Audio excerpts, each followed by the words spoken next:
Donc, bonjour à tous et à toutes pour ce 5e épisode de La raison d'être en vrai, une boussole dans la crise. Donc, comme le titre l'indique, La résidente en vrai, on va parler de sujets sans tabou, hein, avec de façon la plus transparente. Et donc, n'hésitez surtout pas à réagir et à poser vos questions. Vous verrez qu'il y a un espace prévu pour ça. Manon vous l'expliquera dans les quelques minutes qui viennent. Juste pour rappeler, c'est aujourd'hui le 5e épisode et on a la chance de recevoir Mylène Réant qui dirige le fonds d'investissement Maïf Avenir. Nous sommes à la 5e séance, donc juste un petit rappel, la première séance, Anne-France Bonnet et moi-même, nous avions présenté en fait les enjeux autour du sujet de la raison d'être en lien avec la loi Pacte. En mai, nous recevions Emmanuel de la Chambre, le président de JEVCO France, pour voir en quoi la raison d'être pouvait être un formidable levier d'engagement des collaborateurs dans des plans de transformation importants ou qui nécessitaient éventuellement de gérer des situations de crise. En juin, nous recevions le président d'un laboratoire pharmaceutique, donc Chiesi France, pour parler de la raison d'être par rapport au sujet RSE, puisque Chiesi est devenu Bicorp très récemment. Et en juillet, nous avions Pauline Bouette de Mano Mano pour parler de la raison d'être comme un levier justement pour accompagner des startups en forte croissance, ce qui était leur cas. Donc aujourd'hui, on reçoit, donc, comme je l'ai dit tout à l'heure, Mylène Gréant, responsable de Maïf Avenir, et je donne la parole tout de suite à Anne-France pour introduire Mylène et introduire le sujet de la finance par rapport à la raison d'être.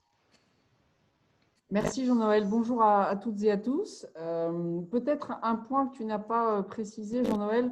On avait imaginé peut-être clôturer ce cycle avec Emery Jacquia, mais sur un format peut-être différent, à savoir de reprendre toutes les questions que vous aviez posées aux sessions précédentes et d'avoir plutôt une discussion voilà, et un débat autour de vos questions, donc plutôt un échange à bâton rompu avec Emery. Et on vous proposera des dates à cet effet. Donc oui, pour aujourd'hui, on a le plaisir d'être avec Mylène. 2-3 choses à savoir de Mylène, alors peut-être pas de Mylène, mais plutôt de Maïf Avenir. La première chose importante, c'est que Maïf Avenir est certainement la première société à mission française, puisque les statuts ont été déposés au greffe du tribunal de Niort en janvier dernier, le 29 janvier pour être très précis. Et au greffe du tribunal de Niort, en tout cas, ils connaissaient la nouvelle qualité de société à mission, ce qui n'était pas le cas des greffes sur la région parisienne. Donc, il y avait un engorgement à ce moment-là. Donc, première société à mission française, filiale du groupe Maïf, et c'est ça aussi qui nous intéressait de partager avec vous, à savoir comment s'articule une filiale qui se met sur ce chemin-là par rapport à son groupe. Et un dernier point, avant de laisser la parole à Manon qui vous expliquera comment poser vos questions et puis à Mylène et Auréline. Comme à chaque fois, on aime bien partager avec vous un point d'actualité qui nous a frappé. Et là, il s'agit d'un point d'actualité tout chaud et surtout qui fait écho avec la mission de Maïf Avenir. Donc, il s'agit de l'excellent rapport de l'Institut Montaigne qui a été diffusé vendredi dernier. Évidemment, on vous recommande chaudement de le télécharger et de le lire avec attention. Il y a une synthèse en 4 pages et l'exhaustif en 90 pages. Je ne saurais que vous recommander de lire l'exhaustif. Et dans ce remarquable rapport, en fait, qu'est-ce qu'il est dit en synthèse? C'est que ce rapport-là vient apporter en fait une toile de fond à tous ces sujets sur l'entreprise responsable qui ont été valorisés dans la loi Pacte, en faisant un focus très précis sur le monde de la finance et en prenant comme périmètre l'Europe. Donc, la raison d'être et la mission, ils sont présentés comme une nécessité, même une condition. Et en hypersynthèse, le rapport part d'un constat qui est celui du rôle nécessairement politique de l'entreprise face à l'affaiblissement des institutions qui normaient la vie collective, face au retrait de l'État et face aux défis climatiques, environnementaux, de cohésion sociale et aujourd'hui sanitaire. Ce rapport part d'un enjeu qui est tout simplement la survie de l'économie de marché. Il fait donc un focus très intéressant sur les institutions, les mécanismes et les instruments financiers, en partant du principe que vous avez tous compris qu'il y a une entreprise, pour être responsable, a besoin d'un actionnaire qui la comprenne et la suive. et propose 3 axes et 17 recommandations, donc toutes très pertinentes et que je vous recommande d'avoir comme grille de lecture. Donc, je laisse peut-être la parole à Manon pour vous rappeler comment on fait pour poser des questions. Et après, on rentrera dans le vif du sujet. Merci beaucoup. Comme le disaient Jean-Noël et Anne-France, on va recueillir tout au long de la session vos questions sur la plateforme en ligne Klaxon. Donc, je vous invite à la rejoindre dès maintenant, depuis votre téléphone ou depuis votre ordinateur. Vous avez 3 manières pour la rejoindre. Soit vous scannez le QR code qui s'affiche ici, sur les slides. Soit vous allez sur le site klaxon.com et vous renseignez le code d'accès qui s'affiche également ici, donc VCYZVAJ. Soit vous cliquez sur le lien disponible dans la conversation Zoom, ici dans Converser. Donc le lien s'affiche et vous devez aussi renseigner ce code-là. Donc si jamais aucune de ces options ne fonctionne, vous pouvez également nous envoyer vos questions dans la conversation Zoom. Aurélie, je te laisse la parole. Donc, bonjour à tous et merci Milan d'être avec nous ce soir. Comme Anne-France l'a dit, tu es responsable du fonds Maïf Avenir depuis maintenant 3 ans après une expérience en finance en investissement.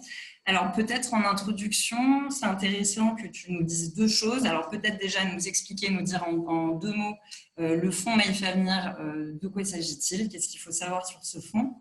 Et puis dans la foulée, je pense que c'est intéressant que tu expliques d'ores et déjà les raisons qui vous ont poussé à vous intéresser à la qualité de société à mission assez tôt finalement, et d'autant plus, comme Anne-France le précisait en introduction, en tant que filiale d'un grand groupe Maïf qui s'était déjà prononcé sur le fait qu'il voulait devenir société à mission. Donc voilà, comment est-ce qu'on réfléchit aussi à cette articulation?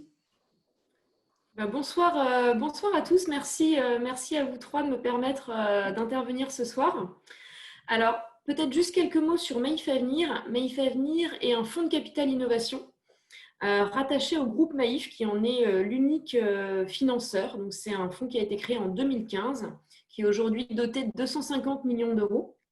Et nous investissons dans des entreprises innovantes, le plus souvent des entreprises qui ont des technologies. Alors, ça peut être des plateformes, ça peut être des moteurs technologiques et des entreprises qui sont en forte croissance et pas encore rentables. Ça, c'est un petit peu la manière dont on fonctionne et on les accompagne dans un horizon de temps qui peut être de 2 à 10 ans. C'est plutôt une approche de long, voire de très long terme, pour leur donner le capital nécessaire à leur développement, leur permettre de recruter, de développer du marketing, de monter des bureaux à l'international.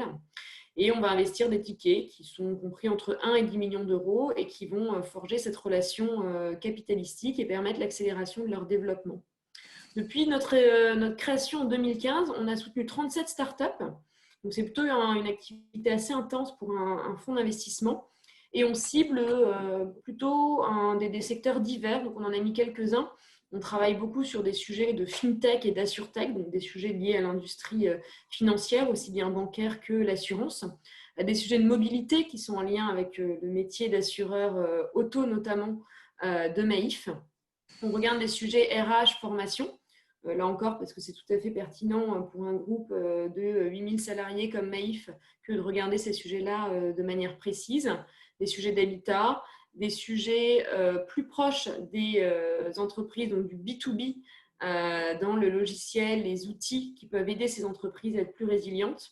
Et enfin, on regarde des sujets, et ça va être très en lien avec notre raison d'être, qui mettent au cœur, des startups qui mettent au cœur de leur ADN leur envie de contribuer au mieux commun. Donc, ça va être des entreprises, par exemple, de l'économie circulaire ou des entreprises qui sont, par exemple, dans les clean tech, dans les green tech. Donc, tous ces sujets qui essayent, en se créant, de se dire on veut répondre à une vraie problématique de société et on va mettre la technologie au service de ça. On résume notre thèse d'investissement en 3 verbes. Le premier, c'est renforcer. Comment est-ce qu'on peut renforcer les entreprises pour leur permettre de mieux résister à des crises, de mieux résister aussi à des acteurs de plus en plus monopolistiques. Émanciper, ça va être plutôt sur l'axe personne. Donc, comment est-ce qu'on peut aider les personnes à être plus libres dans leur vie quotidienne, dans leur relation aussi à leurs finances, à l'assurance, à leurs biens matériels. Et puis, le dernier axe, c'est engager. Et on retrouve là tout ce qui est la dimension entreprises qui mettent au cœur de leur ADN la réponse à un défi de société. Le portefeuille, alors juste peut-être, voilà, ça c'est l'ensemble des entreprises qu'on a actuellement dans notre portefeuille et celles qui ont été cédées. Peut-être 2 exemples, on est actionnaire d'Ulule, entreprise Bicorp qu'on accompagne depuis 4 ans, et actionnaire de Home Exchange, qui est le leader international de l'échange de maisons, donc qui permet à des particuliers d'échanger leurs maisons entre eux. Entreprise qui est aussi devenue Bicorp en juin dernier, suite à sa dernière assemblée des actionnaires. Smile allait aussi, donc on voit qu'on a des entreprises alors, qui n'ont pas fait le choix de la société à mission, mais qui en tout cas ont eu envie de s'engager et qui étaient d'une certaine manière même en avance sur nous par rapport à ça. Et ça va d'ailleurs rejoindre pourquoi est-ce qu'on a décidé de le faire, même si je vais le dire dans 1 minute. Sur l'équipe que j'ai montrée sur la slide suivante, on est une petite équipe, on est une équipe de 8 investisseurs, de 8 personnes. Peut-être 2 caractéristiques. Le premier, c'est que c'est une équipe jeune en âge, et le deuxième, c'est que c'est une équipe jeune dans l'organisation Maïf. Et ça, c'est important. On a une équipe qui s'est constituée. Moi, je suis arrivée la première en avril 2017, et les différents membres sont arrivés tout au long de l'année 2018 et 2019. Et ça a été une des raisons de se pencher sur pourquoi est-ce qu'on existait et pourquoi est-ce qu'on avait été créé par Maïf. Alors, je ne sais plus exactement ce qu'il y a sur la slide suivante. Alors peut-être dire un mot avant de présenter votre raison d'être. D'accord, alors très bien. Ok, c'est parfait. Un mot sur le contexte et pourquoi vous avez décidé de s'acheminer vers cette qualité de société. Très bien. Alors, je vois qu'on n'est pas hyper nombreux. Du coup, ça permet de vous dire en toute liberté que ce qui a conduit à ça initialement, c'était une demande du groupe. Maïf était précurseur et est toujours précurseur sur ces sujets de responsabilité d'entreprise. Et juste après que Pascal Demurger ait annoncé lors de l'Assemblée générale du groupe Maïf en 2019 qu'il souhaitait que Maïf prenne les engagements les plus forts possibles dans ce cheminement de l'entreprise à mission, il nous a demandé à nous, filiales, de faire ce travail et de le faire jusqu'au bout, c'est-à-dire jusqu'à la transformation en société à mission et l'adoption statutaire. Il nous l'a demandé, je dirais, pour 3 raisons. La première, c'est que le secteur de l'investissement et peut-être encore plus la finance de manière générale, l'investissement et peut-être encore plus l'investissement dans les nouvelles technologies, c'est pas ce qui sonne comme le plus éthique spontanément. Et je pense que Pascal Demurger, donc le directeur général de Maïf, avait très à cœur qu'on démontre que dans toute activité, y compris dans celle-là, on pouvait faire les choses avec une éthique et une responsabilité d'entreprise très forte.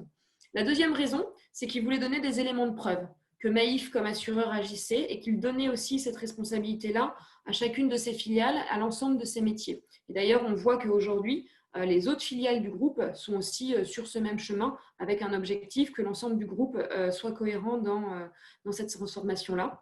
Et puis le troisième, c'était aussi d'apprendre. Nous, on est un groupe de 8 personnes qui travaillons forcément très différemment de ce que peut faire un groupe comme Maïf avec son histoire et ses spécificités. Et ils voulaient voir comment pouvait s'incarner cette transformation d'entreprise dans une petite filiale toute jeune à côté d'un groupe d'ampleur reconnu et plus ancien. Donc au départ, c'était une demande du groupe que l'équipe s'est tout de suite très bien appropriée. Déjà parce que ça correspond à l'ADN de l'équipe. On a tous, dans les différentes expertises qu'on a développées et dans nos expériences précédentes, l'envie de faire les choses le mieux possible en affirmant une responsabilité sociale. On a par exemple dans l'équipe Mohamed qui vient de chez Citizen Capital, qui a été un des premiers fonds à impact, et on pourrait retracer ça pour chaque membre de l'équipe, mais chacun a essayé de faire ça, alors avec différentes colorations.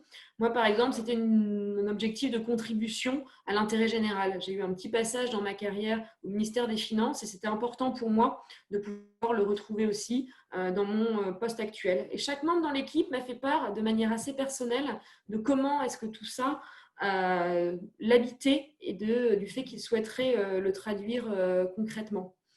Ensuite, ça correspondait bien au portefeuille de participation qu'on a aujourd'hui. Je l'ai affiché tout à l'heure. On a eu un fort axe d'investissement dans l'économie collaborative, donc tout ce qui va être économie du partage.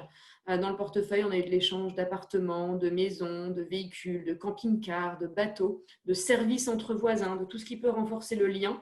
Et donc, ça semblait assez naturel par rapport à ce qu'on avait fait historiquement. Il n'y avait rien qui était orthogonal avec ce qu'on a créé quelques années après la création du fonds. Et puis, ça correspondait bien, voilà, un petit peu, puisqu'il y avait et le portefeuille et cette volonté des différents membres de l'équipe, à la direction qu'on voulait donner à cette filiale dont on nous donnait les manettes. Voilà un petit peu pour les raisons qui nous ont conduits à se lancer dans ce travail. Merci, très clair, Mylène. Alors, ce que je te propose peut-être maintenant, c'est de présenter à nos participants, sans plus tarder, finalement, le résultat du travail et d'expliquer quelle est la mission Maïf Avenir, donc raison d'être et engagement. Et puis, je pense que c'est intéressant que tu donnes peut-être quelques sous-titres pour qu'on comprenne voilà, ce qu'il y a derrière les mots. Très bien.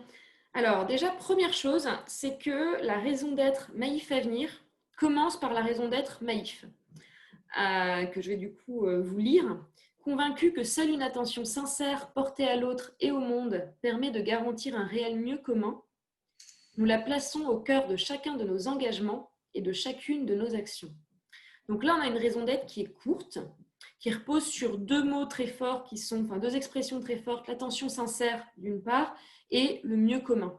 C'est ça les deux mots forts. Alors, attention sincère, qu'est-ce que ça veut dire? Ça renvoie à plusieurs choses. La première chose, c'est le métier d'assureur, où il y a une forte conviction à la Maïf que le métier d'assureur, c'est porter une attention sincère à l'autre, être à son côté quand on est dans un moment difficile. Donc déjà ça, c'est intrinsèque à la fonction d'assureur, en tout cas telle que Maïf se la représente. Et ensuite, il y a la manière de le faire. C'est-à-dire que dans toutes les dimensions de ce métier d'assureur ou de partenaire de vie, puisqu'on souhaite aujourd'hui être un peu plus que juste un assureur, Maïf se caractérise par la qualité de son service client et par la manière dont on veut accompagner tous ceux qui nous font confiance, tous nos clients, qui ne sont pas nos clients, mais nos sociétaires, et qu'on souhaite accompagner au quotidien. Et puis l'attention sincère, c'était, alors c'est peut-être plus là de l'ordre du sous-titre, mais une manière aussi de faire écho à l'histoire de Maïf et notamment à son lien très fort avec l'éducation nationale et le monde des enseignants, en disant qu'il y a toujours eu cette dimension d'attention sincère portée à l'élève, à l'étudiant, à celui qu'on veut faire grandir. Et puis le deuxième mot-clé, donc le mieux commun. Il y a eu beaucoup de discussions auxquelles je n'ai pas participé, mais sur ce qu'on voulait dire. Alors, c'est la notion de progrès, c'est la notion de faire mieux, c'est la notion de bien commun. Et on a choisi la dimension de mieux pour avoir la dynamique, pour l'inscrire dans le futur, et puis commun pour tout ce qui peut être partagé. Donc, essayer de reprendre un petit peu toutes ces notions-là. La notion de progrès avait été écartée par le groupe, puisqu'elle pouvait engendrer une dimension un petit peu de progrès technique, que ça ne correspondait pas complètement à ce qui voulait être porté par le groupe. Nous, on va y revenir juste après, mais on a décidé de le garder. Donc en haut, on a cette raison d'être chapeau qui nous inspirait, c'est une raison d'être qui nous a plu, et on s'est dit on peut en faire quelque chose si on la traduit dans notre activité. Et donc nous, on a décidé de l'articuler en 3 propositions. La première, c'est pourquoi est-ce qu'on existe et pourquoi est-ce que ça a du sens de faire du capital innovation aujourd'hui. Et là, c'est un petit peu notre point de vue, notre conviction, qui est que l'innovation doit servir un progrès et que ce progrès doit être à la fois individuel, collectif et durable. Donc là, il y a plusieurs convictions qui sont exprimées. Le premier, c'est qu'on croit en l'innovation. Ça ne va pas forcément de soi. Il y a plein d'entreprises qui peuvent considérer qu'il vaut mieux préserver un existant. Nous, on pense que l'innovation et les technologies peuvent permettre un progrès. Et on va plus loin que ça si on considère que cette innovation n'a de sens que si elle sert ce progrès. Et ce progrès, on le qualifie. Et on le qualifie en se mettant en fait 3 niveaux de contraintes. C'est de se dire qu'il faut qu'il soit à la fois individuel, donc qu'il serve les personnes dans leur quotidien, qu'il doit être collectif, donc c'est qu'il doit servir aussi leur groupe, leur communauté, leur pays, leur société, et qu'il doit être durable. Donc c'est comment est-ce qu'on réconcilie aujourd'hui avec demain. Et c'est comme ça que nous, on a traduit le mieux commun. Pour nous, le mieux commun, c'est un progrès qui doit servir le tout, la personne, et qui ne doit pas desservir demain au profit d'aujourd'hui. Ça, c'est notre point de vue, notre conviction. Ensuite, il y a ce que nous faisons. Donc, ce que nous faisons, c'est que nous investissons et que nous nous engageons aux côtés d'entreprises. Donc, ça, c'est vraiment le métier d'investisseur. On a eu à cœur de retranscrire la notion d'engagement qu'on incarne aussi dans l'accompagnement et que ces entreprises doivent faire 2 choses. D'abord, elles doivent développer des solutions qui améliorent la vie des personnes et des organisations. Je l'ai dit un petit peu en décrivant les thématiques d'investissement, mais on se pose toujours la question quand on voit un dossier, est-ce que ça va améliorer la vie des personnes? Est-ce que ça va leur être utile? Est-ce que c'est quelque chose qui va leur permettre d'être plus libres et de renforcer la confiance qu'ils peuvent avoir les uns avec les autres? Et pour la partie plus organisation entreprise, on se pose la question, est-ce que ça leur permet d'être plus fortes, plus résilientes dans un monde qui est de plus en plus régulièrement bousculé? Donc, première contrainte, cette notion d'utilité, d'amélioration pour les personnes et les organisations. Et deuxième axe, c'est que ces entreprises et les entrepreneurs qui les dirigent, on souhaite qu'ils souhaitent affirmer un rôle social et environnemental.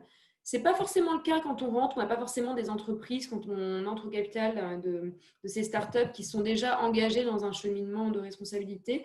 Mais il faut que les entrepreneurs aient cette envie-là, qui considèrent que leur rôle n'est pas juste la génération de profit pour l'actionnaire. Et ensuite, c'est comment est-ce qu'on fait ça? Eh bien, on le fait en affirmant une préférence pour une performance économique de long terme et en recherchant toujours le meilleur alignement des intérêts. Donc, le métier d'investisseur, en fait, correspond assez bien à l'esprit de la loi Pacte, c'est-à-dire de dire qu'on a tout un tas de parties prenantes qui sont nos propres actionnaires, qui ont quand même placé de l'argent dans un objectif de faire un retour sur investissement et de le placer avec un bon couple risque-retour. Mais on a nos co-investisseurs, donc tous ceux qui sont entrés au capital des startups avant nous, sans doute sur des modalités, des valorisations différentes, avec des objectifs qui ne sont pas complètement les mêmes que nous. On a les dirigeants des entreprises, on a les salariés de ces entreprises, et on a évidemment la société et l'utilisateur final. Et du coup, c'est comment est-ce qu'on essaye d'aligner l'ensemble de ces intérêts dans nos investissements et dans la manière dont on fait les choix de financer ou pas des projets. Donc voilà pour votre raison d'être qui est un peu la boussole, l'étoile polaire. Vous avez fait le travail de la décliner en engagement, parce qu'on est bien sur le cadre de la société à mission. Donc rappel pour nos participants, donc la société à mission, on a bien la raison d'être dans les statuts ainsi que les objectifs sociaux et environnementaux associés à cette raison d'être. Donc peut-être que tu peux nous en dire également un mot. Alors exactement, c'est ça, sur l'alignement des intérêts. On a décidé de réunir ces différentes parties prenantes en 4 groupes. Le premier, ce sont les clients finaux. Donc c'est toutes les personnes qui vont utiliser les produits et services des startups.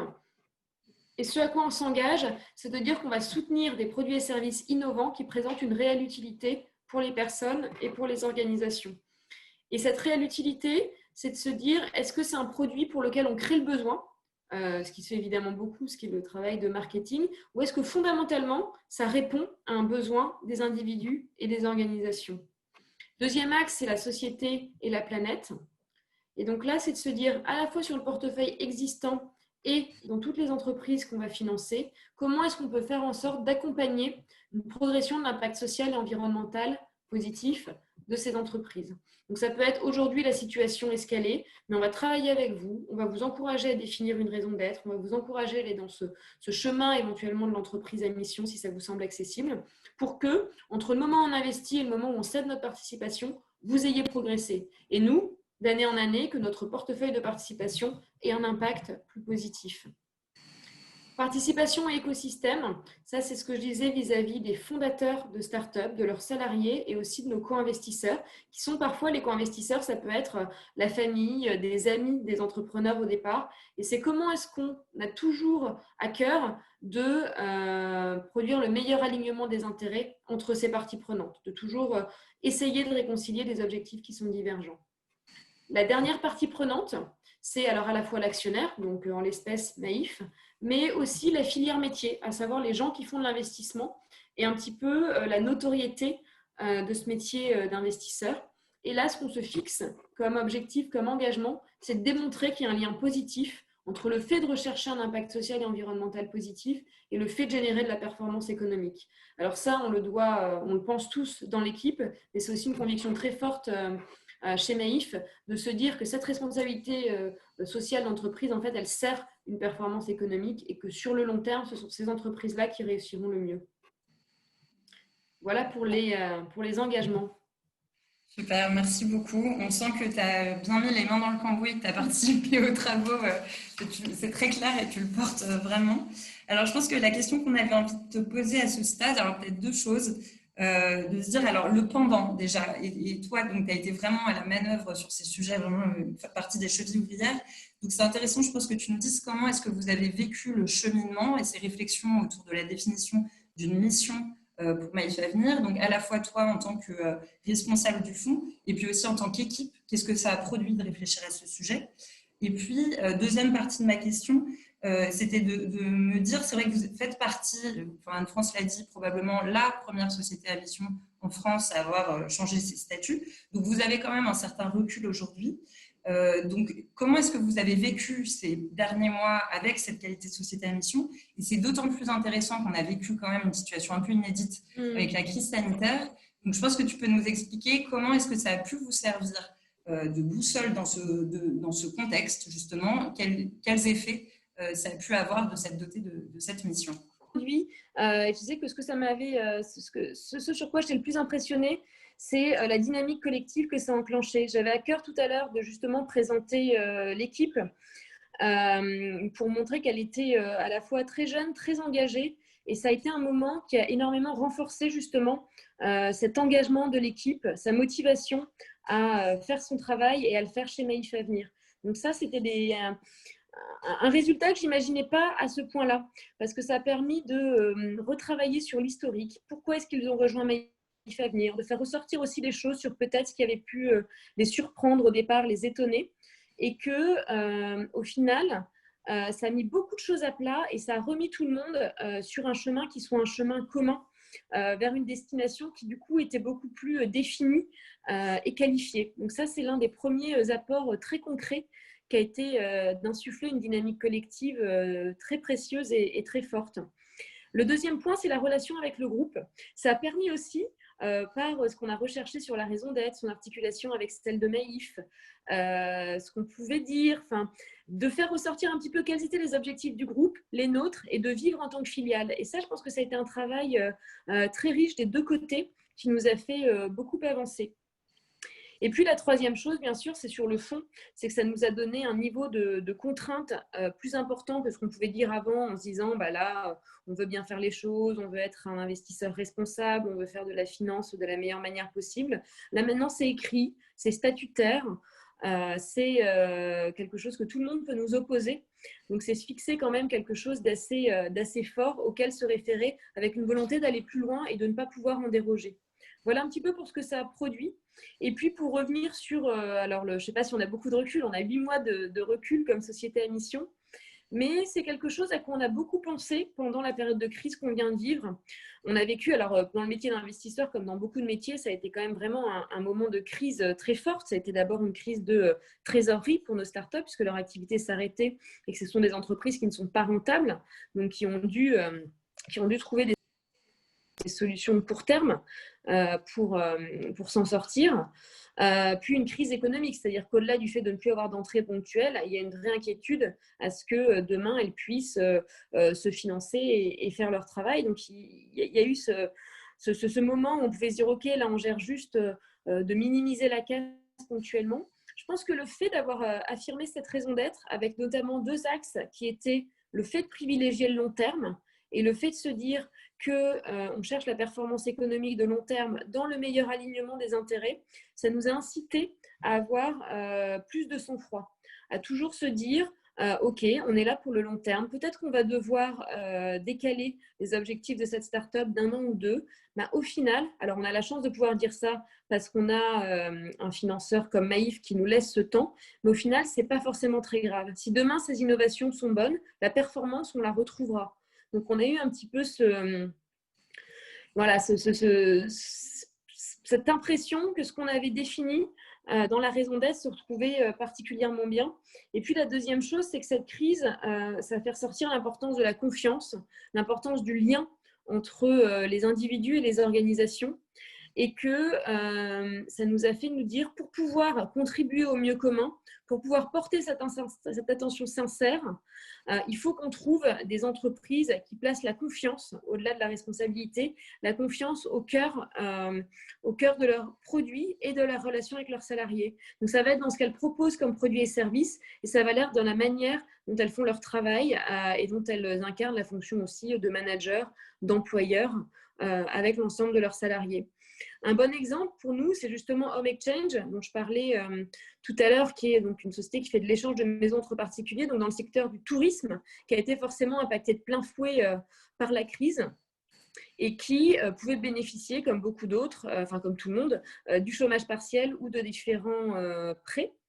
et qui a souhaité alors bénéficier d'un prêt, puisque ça correspondait tout à fait à son besoin, mais qui a gardé l'ensemble de ses salariés à 100% pendant toute la période. Et ça, parce que bien sûr, elle avait des choses à faire, mais aussi parce qu'elle considérait que c'était sa responsabilité d'employeur, puisqu'elle avait eu ce prêt, puisqu'elle était bien capitalisée par ces entreprises, de maintenir tout le monde à 100% et de garder la dynamique qui était enclenchée.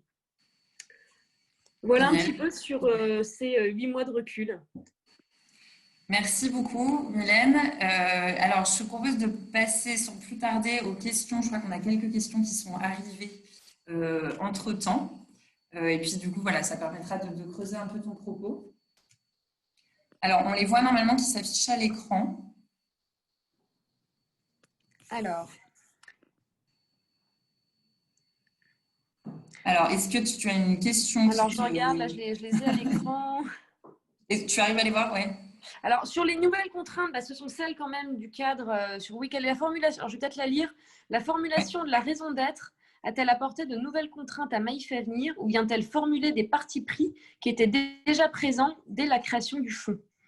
Alors, c'est un peu les deux, parce que effectivement, on le disait, on avait déjà un petit peu ce cadre de réflexion quand on se posait des questions. Il fallait que ce soit en lien avec les valeurs Maïf qui sont aujourd'hui bien retranscrites. Après, le fait de le poser sur le papier, c'est quand même vraiment un rappel à l'ordre qui est très fort. Donc, oui, il y a un niveau de contrainte. Après, il y a ce sujet de l'alignement des intérêts qui maintenant vient partout. Et puis, ce sujet de l'utilité qu'on n'avait peut-être pas formulé de la sorte. Avant, on se la posait peut-être d'une manière plus business, en se disant est-ce que ça a du potentiel? Et aujourd'hui, on le fait peut-être un pas en arrière, c'est de se dire ok, est-ce que si on regarde d'un petit peu plus loin, est-ce que au-delà de trouver un marché, est-ce que c'est vraiment quelque chose qui sert les personnes? Donc, je dirais qu'il y a un petit peu les deux. On se pose des contraintes sur un cadre qui était préexistant. Et deux, on a quand même de nouvelles façons et un nouveau prisme d'analyse. Alors, question que je vois là, en quoi le fait d'être société à mission change votre relation avec les fondateurs des startups? Alors, c'est intéressant parce qu'on les a fait travailler avec nous dans la méthodologie avec laquelle on a essayé de cheminer avec Nova Vista. Il y avait le fait de faire des échanges avec les parties prenantes, donc qui préfigurent le comité de suivi de la mission.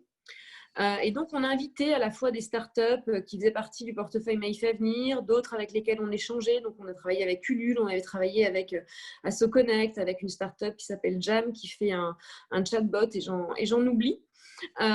Et déjà, c'était très intéressant parce que le fait de les inviter à ces séances de travail nous permettait d'avoir une discussion assez éloignée de celle qu'on avait habituellement dans une relation actionnaire-fondateur. Donc, je dirais que ça permet de libérer un petit peu la discussion sur ces thématiques-là, que régulièrement, ils nous sollicitent pour nous dire nous, on aimerait s'engager plus, comment est-ce qu'on pourrait faire, qu'est-ce que vous nous recommanderiez. On commence un petit peu à être identifié comme ayant fait un travail important sur ces sujets-là.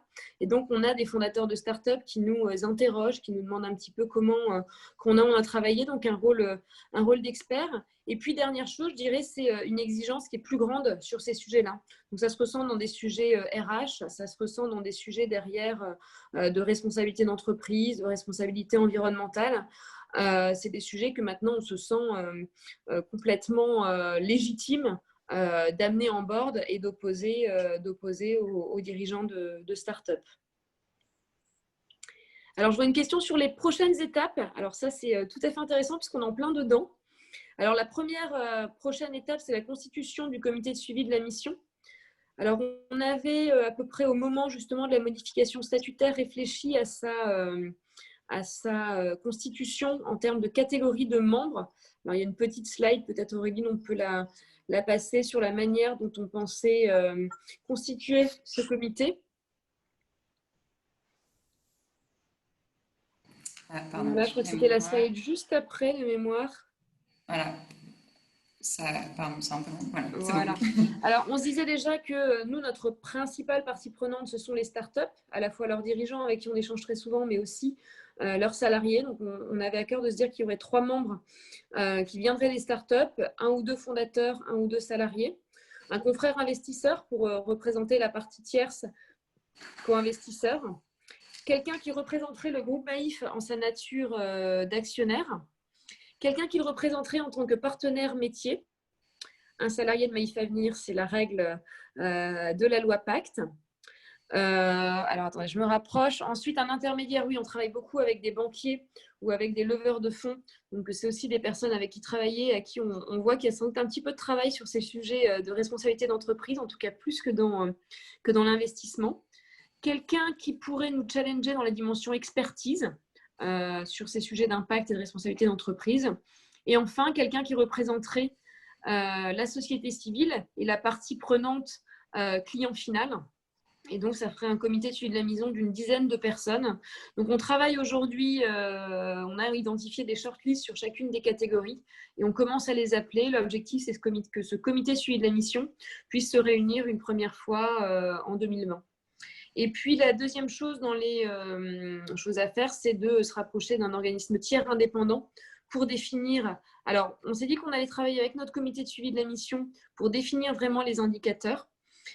Et derrière, il faudra trouver un organisme tiers indépendant pour justement se faire auditer et répondre à cette exigence du statut d'entreprise à mission. Donc, en un, ça va être constituer ce comité de suivi. En deux, de le faire se réunir et de travailler avec lui à la mise en place des feuilles de route et des indicateurs associés. Et en trois, faire intervenir l'organisme tiers indépendant. Peut-être, Mylène, pour faire le pont avec une autre question, sur mesurez-vous votre impact social et environnemental? Si oui, comment? Je trouve la question intéressante parce que, en fait, ça répond à la particularité de la société à mission et au fait que les objectifs associés à la raison d'être sont sociétaux et sont sociaux et environnementaux, mais pas forcément que. Parce qu'il y a aussi des sociétés à mission qui ont des objectifs purement d'innovation et autres. Et en fait, là, je trouve que la question posée montre que ce que tu n'as pas montré, c'est-à-dire que sous les objectifs statutaires, tu as tout un référentiel d'indicateurs que tu voudrais soumettre à ton comité de mission pour leur faire valider si oui, les indicateurs sont les bons pour se mettre en chemin sur ta mission. Et peut-être un point important pour les participants de ce webinaire, c'est de bien comprendre que l'impact social et environnemental de Maïf Avenir est indirect. Donc voilà, qu'est-ce que tu peux nous dire sur ce référentiel sur lequel vous avez beaucoup transpiré? Oui, alors on a commencé à regarder par engagement, en fait, comment traduire cet engagement dans des feuilles de route.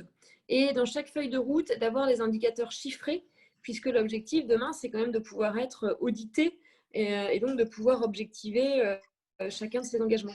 Alors, on a différentes choses. On s'est dit, par exemple, sur l'engagement 3, qui est de permettre un meilleur alignement des intérêts, on s'est dit que ça pouvait être de regarder quels étaient les éléments d'intéressement et de partage de la valeur au sein des startups. Et ça, on pourrait mesurer sur le portefeuille qu'est-ce qui est mis en place, comment est-ce que la valeur est partagée.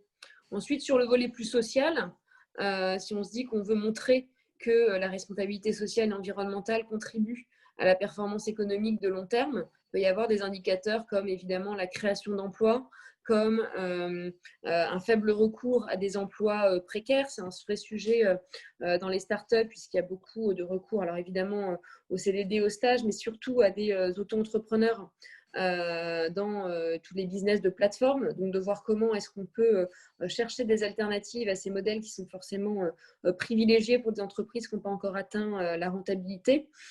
Dans la dimension, justement, contribuer à une meilleure perception et à plus de responsabilité du métier d'investisseur et à le fait de prendre la parole, d'expliquer ce qu'on fait, pourquoi est-ce qu'on pense que c'est une bonne approche et de réussir progressivement à démontrer que tout ça, c'est au service d'une performance économique et que donc c'est complètement vertueux.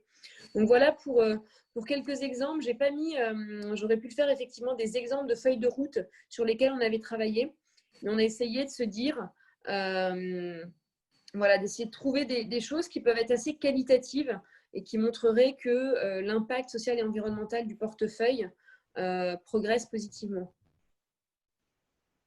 Peut-être, je ne sais pas, le temps, normalement 19h15, peut-être qu'on peut prendre une dernière question.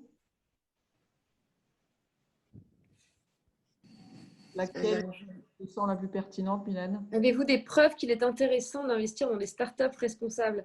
Alors aujourd'hui, on n'a pas de preuves. Alors s'il y avait une preuve, ça serait de démontrer que c'est elles qui permettent d'avoir le plus grand retour sur investissement ou qui ont la plus grande adoption des consommateurs. Moi, je pense que c'est un mouvement qui est en cours. On voit très bien qu'à la fois les consommateurs et puis aussi tous les candidats salariés ont de plus en plus à cœur de consommer responsable, de travailler pour des entreprises responsables. Donc, je pense que les startups comme les entreprises vont devoir aussi montrer ça. Je pense qu'on a un écosystème de startups qui est déjà assez avancé sur ce chemin-là. Enfin, on a souvent des dirigeants qui ont aussi monté une boîte pour pouvoir traduire ça. Donc, on n'a pas de preuves, mais on a pas mal de signaux faibles qui nous montrent que aujourd'hui, cette dynamique-là est complètement enclenchée. On ne sait pas à quelle vitesse ça va aller et si on va pouvoir le prouver matériellement. Mais en tout cas, je ne pense pas qu'on puisse faire machine arrière. Merci Mylène. Qu'est-ce que vous en pensez, Auréline, Jean-Noël? Par égard pour le timing, on clôture maintenant ou par gourmandise, on prend encore une question? Comment vous voyez les choses? Comme Mylène a envie, je dirais. Si elle a envie d'en... Écoutez, c'est moi qui ai fait défaut là, sur la présentation. Je vais prendre une autre question. Comment vos partenaires externes, dont les clients, connaissent-ils votre raison d'être? De quelle manière l'utilisez-vous au quotidien vis-à-vis d'eux? Alors, c'est une bonne question parce que déjà, qu'est-ce que c'est que nos clients? On s'est beaucoup posé la question dans le cheminement qu'on a eu sur l'entreprise à mission. On en a plusieurs. Alors, si on raisonnait comme un pur fonds d'investissement, notre client serait les personnes qui nous confient de l'argent. C'est à eux qu'on rend des comptes et ils investissent chez nous pour qu'on leur rende demain plus d'argent avec un couple risque-retour sur investissement qui leur convienne. Mais nous, on se dit que nos clients et nos partenaires, un petit peu dans l'esprit justement de la loi Pacte et des parties prenantes, ils sont plus nombreux et qu'il y a justement les startups, dirigeants, salariés et qu'il y a nos co-investisseurs. Et donc, de quelle manière est-ce qu'on l'utilise vis-à-vis d'eux? Alors, vis-à-vis du client qui nous donne de l'argent, enfin qui nous prête de l'argent pour qu'on l'investisse, là, c'est assez facile puisqu'on a travaillé évidemment avec Maïf, on a eu pas mal de points d'étape pour leur montrer la raison d'être, pour leur montrer les engagements, pour itérer avec eux. Donc ça, eux la connaissent très bien. Sur les startups, aujourd'hui, alors on n'a pas encore, on souhaitait le faire en mars-avril dernier, on n'a pas pu le faire du fait des événements, avoir un événement pour vraiment faire connaître cette raison d'être aux startups du portefeuille qu'on avait moins impliquées dans son cheminement. Et en tout cas, aujourd'hui, sur toutes les sociétés qu'on a comme cible d'investissement, c'est la deuxième page de notre pitch d'investisseur. Le métier d'investisseur, en fait, vous êtes en concurrence avec d'autres fonds et donc il faut montrer comment est-ce que vous vous démarquez. Et nous, on explique notre thèse, on explique quels sont les projets qu'on souhaite soutenir. Et donc, très vite, la raison d'être apparaît dans la manière dont on se présente à eux. Donc, c'est un élément clé aujourd'hui de la manière dont on se présente à notre écosystème. On aura un nouveau site qui sera live d'ici 2 ou 3 semaines. Et on a toute une partie sur la mission qui reprend cette raison d'être. Donc, on espère la faire connaître le plus largement possible. Très clair. Merci 1000 fois, Mylène. C'était très concret, je trouve, à partager avec ceux qui nous ont écoutés. Merci beaucoup. Est-ce que Auréline et Jean-Noël voulaient dire un petit mot de la fin? Non, c'est clair. Merci en tout cas, Mylène, d'avoir accepté de venir donner ton témoignage. C'est toujours passionnant. Avec plaisir. Et merci, je pense, pour ta sincérité et ta transparence, ce qui a rendu le témoignage lumineux et très agréable à écouter, en tout cas pour nous. J'espère que tout le monde s'y est bien retrouvé. Merci. Merci à vous tous et puis bravo pour ce cycle de webinaire.